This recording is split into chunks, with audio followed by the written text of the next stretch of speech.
Hello guys, welcome to my mini vlog and I will cook rice or sinaing. Magsasaing tayo. Let's go. First of all, ayan, 2 gatang na bigas or 2 scoop of rice. And then, I wash it in the water. Winash ko lang yun sa gripo ng 3 beses para malinis siya. Tapos, ayan, pinaikot-ikot ko lang. Tapos, pinisil-pisil ko siya. Tapos, ayan, in-strain ko yan or tinansya ko yung rice para hindi siya malaglag or matapon.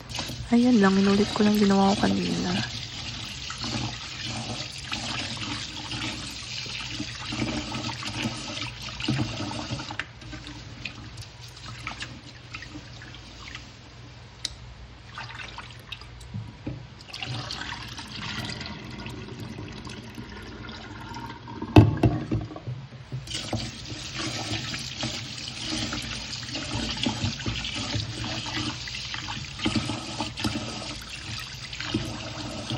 Tapos, measure ko siya. Yan, i-measure para hindi magsobra yung tubig kapag sinaing.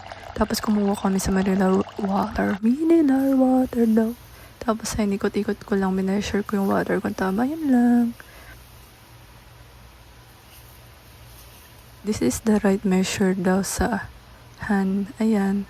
Tapos, tatakpan ko na. Tapos, si rice cooker na bahala mag-cook.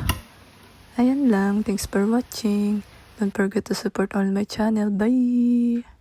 Ayan guys, after 30 minutes, yan, kumulo na siya. At yan, nagbubbles-bubbles na. Ayan, luto na siya guys. Akala ko tapos na. Ito pala yung continuation. Ayan, kain na tayo. Thank you Lord for the blessing. Bye!